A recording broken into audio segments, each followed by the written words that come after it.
హెచ్చరిక,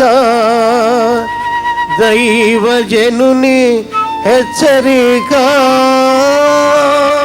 యేసుక్రీస్తులోని గొప్పతనాన్ని, ఆయన మనలో చేసిన కార్యాన్ని మనం స్పష్టంగా వినిపింపజేసిన రోజు ఎవడైనా సరే యేసుక్రీస్తును నమ్మటానికి సాధ్యమవుతుందండి. ఒట్టి బోధ వల్ల ఎవరిని మార్చలేదు, ఒట్టి మాటలు కబుర్లు కాదు, ఆశలు పెట్టి ఎవరిని మార్చలేదు. మీరు బైబిల్లో చూడండి, యేసు ప్రభు ఎవరిని ఆశ పెట్టి మార్చలేదు, భయపెట్టి మార్చలేదు. ఈ రోజుల్లో చాలామంది ఈ రెండు విధాలుగా మనుషుల్ని మారుద్దామని ప్రయత్నిస్తున్నారు. ఏంటండి, యేసు ప్రభు దగ్గర రండి, మీకు అన్ని లాభాలు వస్తాయి, మీకు అన్ని మేలులు కలుగుతాయి, మీ రోగాలన్నీ పోతాయి, మీకు అద్భుతం జరుగుతుంది, మీ ఒక వైన్ షాప్ 5 వైన్ షాపులు అవుతాయి. అలా ప్రార్థన చేసే పాస్టర్ గారు లేరనుకుంటున్నారా? నాకు తెలుసు ఓ పాస్టర్ గారు, నాకు కనపడ్డాడు. ఆయన పాస్టర్ గారే ప్రారంభోత్సవం చేశారండి మా వైన్ షాప్ అన్నాను. ఎక్కడుందండి మీ వైన్ షాప్ అంటే, అదేనండి జీసస్ వైన్స్ అంట. మళ్ళీ ఏం వైన్స్? Jesus wines. దశంభాగాలన్నీ పాస్టర్ గారికి వెళ్ళిపోతాయండి. ఏంటి వైన్ షాప్లో దశంభాగాలా? అబ్బాబ్బాబ్బా. సీమోను గారుడి వాడు మూట పట్టుకొచ్చాడు పేతురు దగ్గరికి. ఈ మూట తీసుకొని ఆ పరిశుద్ధాత్మ నా వరం నాకు ఇమ్మంటే, ఆ పరిశుద్ధాత్మ ఒక మూటకు వస్తాడు అనుకున్నావా? పంపుతూనే ఉండు, మూటలో ఇస్తూనే ఉంటాను పరిశుద్ధాత్మ అన్నాడా? ఏంటండి, నువ్వు ద్రవ్యం ఇచ్చి దేవుని వరమును కొనాలనుకుంటున్నావు, నీ వెండి నీతో పాటు నశించునుగాక, నీ హృదయము దేవుని ఎదుట సరిలేదు గనుక దీనిలో నీకు పాలు పంపులు లేవు. దేవునికి ఇచ్చేది అన్యాయపు సొమ్ము ఇవ్వకండి, మోసం చేసిన సొమ్ము ఇవ్వకండి. దేవునికి అవసరం లేదు అది. మీ దగ్గర డబ్బులు లేకపోతే ఊరుకోండి, అంతేగాని లంచం డబ్బులు ఏంటండి, మోసం చేసిన డబ్బులు, దొంగిలించిన డబ్బులు, ఊరకొచ్చిన డబ్బులు దేవునికి ఇవ్వద్దండి. దేవునికి మీ కష్టార్జితం ఇవ్వండి. దేవుడు నీ అపవిత్రమైన డబ్బును ఆయన ముట్టుకోడు, ఆయనకి అవసరం లేదు. అది అసహ్యంగా ఉంటుంది, ఆయనకి అసహ్యంగా ఉంటుంది. ఒక డిఎస్పి గారు సస్పెండ్ అయిపోయారు, ఎక్సైజ్ డిఎస్పి గారు సస్పెండ్ అయిపోతే ఆయన ప్రార్థన చేస్తున్నారు, ప్రభువా నీకోసమే కదా నేను లంచం తీసుకున్నాను, నన్ను ఎందుకు సస్పెండ్ చేసావు ప్రభువా, నీ మందిరానికి ఇవ్వడానికి కదా నేను డబ్బులు తీసుకున్నాను అంటున్నాడు. వాళ్ళు పైగా ప్రార్థనలో, ఎవరు తీసుకోమన్నాడు లంచం? ఆ లంచం డబ్బులు దేవుని మందిరానికి ఎవడు ఇమ్మన్నాడు? మళ్ళీ సస్పెండ్ అయిపోయానని ఎందుకు ఏడవమన్నాడు? ఏంటండి, దేవుని కోసం లంచం తీసుకొని మళ్ళీ గొప్ప త్యాగం చేశానని చెప్పొద్దు. దేవునికి కావాల్సింది విరిగి నలిగిన హృదయం. ఆ విరిగి నలిగిన హృదయంతో ఇచ్చిన శ్రేష్టమైన కానుక నీ జీవితము దేవునికి కావాలి.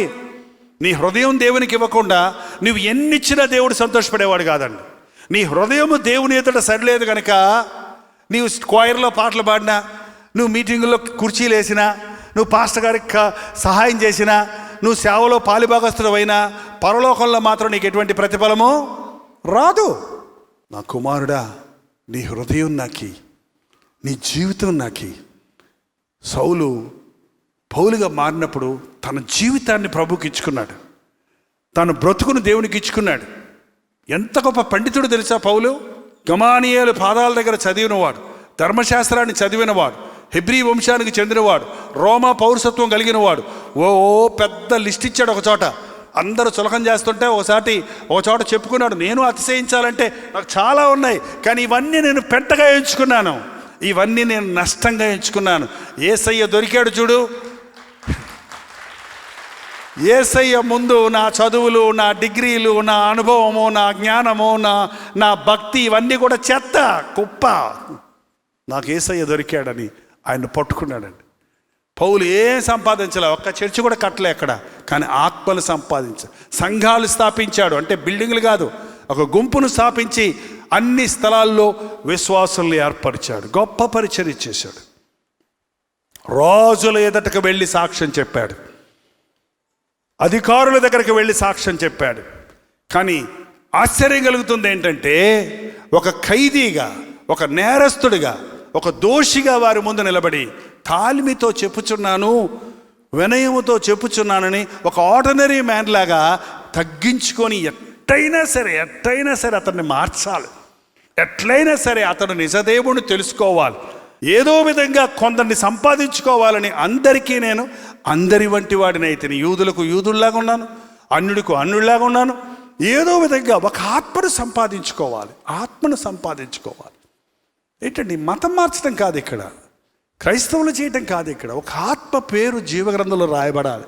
ఒక ఆత్మ నరకానికి పోయే వ్యక్తిని రక్షించి ప్రభు మార్గంలో నడిపించాలి. ఎందుకంటే ఆయన చిందించిన రక్తం ఒక్క బొట్టు కూడా వృధా అవ్వకూడదు, ఏ ఒక్కడు నశించకూడదు, అందరూ రక్షించబడాలని దేవుడు ఏర్పాటు చేస్తున్నాడు. కాబట్టి ఈ రోజున నిజమైన క్రైస్తవ జీవితాన్ని మనం కలిగి ఉంటే, ఆ రక్షణ అనుభవాన్ని మనం పొందుంటే, మన ఇంటివారు ప్రభు వైపు తిరుగుతారు. మన చుట్టూన్న వారు ప్రభువును మనలో చూసి నీ దేవుడు నాకు కావాలని అడుగుతారు. ఎవరైనా మన చుట్టూన్న వాళ్ళు మారలేదంటే, ప్రసంగాలు ఇని కూడా మారటం లేదండి, ప్రార్థన చేసినా మారటం లేదు అంటుంటారు. చూసారా, మీరు ప్రసంగాలు వినిపిస్తున్నారు, ప్రార్థన చేస్తున్నారు, కానీ మీ బతుకులో క్రీస్తు యొక్క గొప్పతనాన్ని చూపించడం లేదు. కాబట్టి మనుషులు మారటం లేదండి. పై మార్పు కాదు, హృదయాలు మారటం లేదు. పౌలు యొక్క సాక్ష్యం అంత పెద్ద అధికారిని, రాజును కదిలించింది. ఈ రోజున నిజ క్రైస్తవుడిగా మనం జీవిస్తే ఈ లోకమంతా యేసు ప్రభు పాదాల దగ్గరికి వస్తుంది. ఈ రోజున ఒక సమర్పణ చేసుకుందాం. నువ్వు మారు మనసు పొందావా? నీ ప్రవర్తన అభ్యంతరకరంగా ఉందా? నీ ఇంటి వారు నీ భక్తిని నమ్ముతున్నారా? మొదట నీ భక్తికి పాస్టర్ గారు కాదు సర్టిఫికెట్ ఇచ్చేది, పక్కోళ్ళు కాదండి. నీ భార్య నీవు భక్తిపరుడు అని చెప్పాలి. నీ భర్త నీ చేసే ప్రార్థన అమ్మ నిజమైన ప్రార్థన అని చెప్పగలగాలి. నీ పిల్లలు మా అమ్మా నాన్న వెంబడించే దేవుడు నిజమైన దేవుడు అని నమ్మాలి. అప్పుడు నిన్ను వదిలిపెట్టి వాళ్ళు వెళ్ళరు, నీ కుటుంబం కట్టబడుతుంది, నువ్వు అనేకులకు దీవెనకరంగా ఉంటావు. ప్రార్థన. ఒక్కసారి మమ్మల్ని చూడు. ఏ గుండెల్లో నుంచి ఏ మూలుగు నీకు వినపడుతుందో, ఏ మొరలు నీకు వినపడుతున్నాయో వారికి జవాబులు దయచేయి నాయనా. నీ తల వంచి నీ చెవియొగ్గి ఒక్కసారి మమ్మల్ని చూడయ్యా, మా మొరలు విను నాయనా.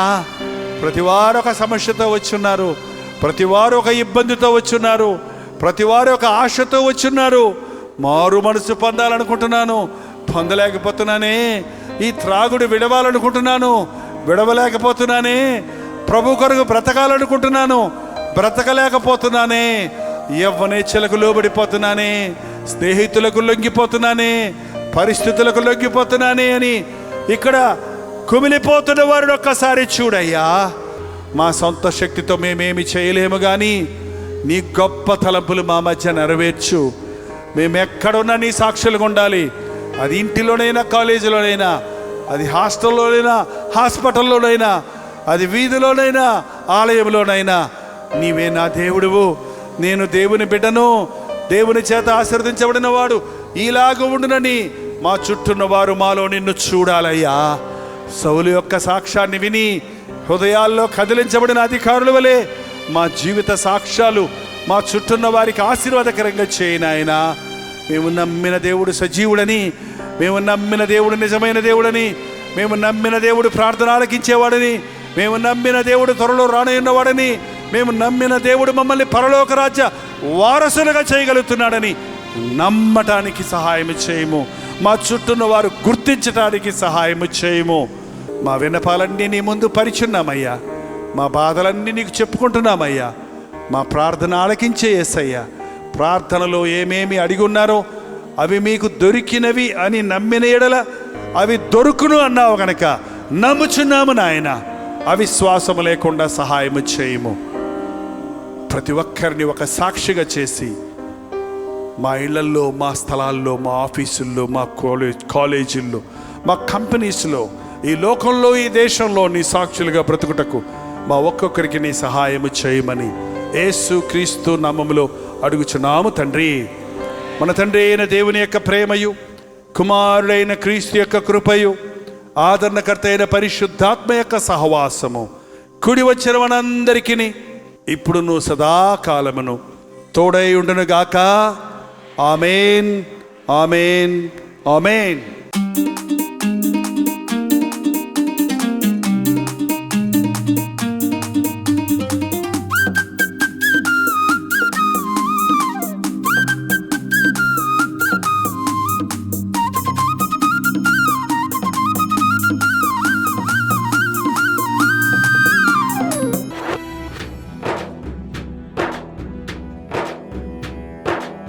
నిత్య నిక్కమురా లోకం చెడ్డదిరా, తక్షణమే మేలుకు సోదరా. ఈ లోకపు పాపపు చీకటిలో నీలోనే వెలుగును చూపుమురా. నిక్కమురా లోకం చెడ్డదిరా, తక్షణమే మేలుకు సోదరా. ఈ లోకపు పాపపు చీకటిలో నీలోనే వెలుగును చూపుమురా,